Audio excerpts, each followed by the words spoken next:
Suntem din nou în emisie, mi-am dat jos flanela, să spunem flanela lui Barbu Rezuș,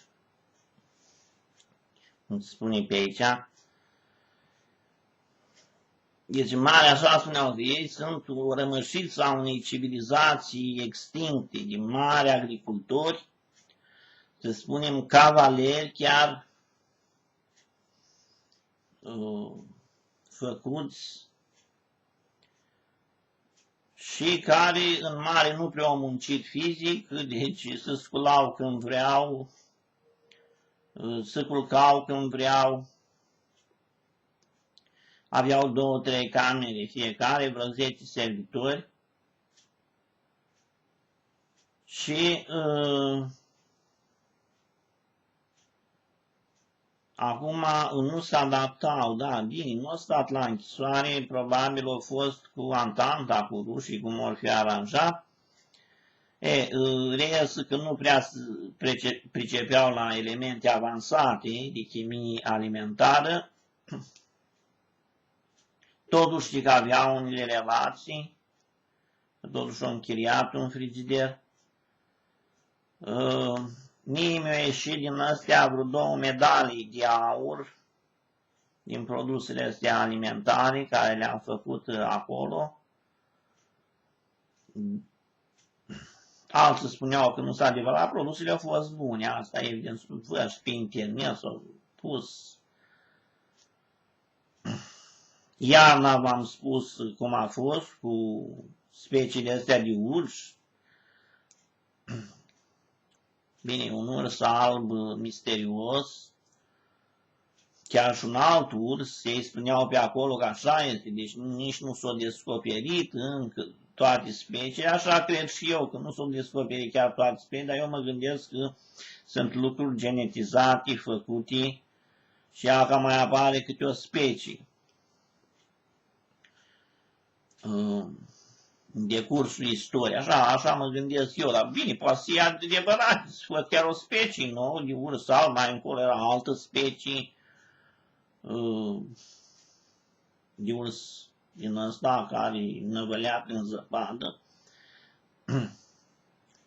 Iarna a fost dură, e evident, foarte dură, putem spune, dar acolo au murit atâția oameni, nu știu ce a fost încă, dar în mare a fost o revoltă, că oamenii nu mai știau ce cu ei, că studenți, unici care au fi fost împușcați de acel Didulescu, trebuie văzut clar și au fost acolo. Eu am văzut clăile cu morți, asta e pe ce văd pe la Europa Liber, mai spunea că pe aici ar mai fi ultimele rămășițe dintr-o zonă din asta, să spunem, de tip necooperativizat, din înălțime mai mare, de tip submontan. Ce s-a mai întâmplat să mai vedea prin centru că ar fi fost totuși o zonă mai pietroasă, mai înaltă. Dar nu știi dacă nu a fost asta făcută cu vreun transponder sau hipertransponder. Că eu așa am văzut la Iași aici, că totuși mă gândesc că piatra asta nu ești așa din pământ, să spunem, cum e nisipul, piatră cum în stâlpii ăștia de la Mitropolie, piatră suspectă, un nisip pietrificat. Ei spuneau că aici sunt procese geologice deosebite. Ce să zic, însă pe acolo nu prea, am văzut că nu prea știau ce e nisipul, că nisipul ăsta are o teorie complicată, să spunem, dacă e teoria naturală. Deci ar fi făcut în milioane de ani de erodări din astea. Este un nisip extrem de fin, super fin, practic. Vedeți, problematici erodările astea. Dacă nu au fost făcut cu transponderul,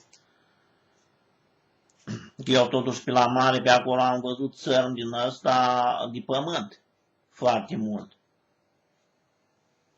Deci, pe undeva s-a cam pus nisipul ăsta, s-a pus din stele, s-a pus în diferite transfunde, dar am văzut că cum îl puneau dintr-o stea, spuneau ei. E complicat și cu nisipul ăsta, dar ar fi și o teorie naturală a nisipului. Cert este că dacă sfărâm piatra și o concasez bine și o sfărâm bine, ea că iese nisipul. Care chiar dintr-o piatră mai neglicioasă iese totuși mai spre gălbui, spre alb.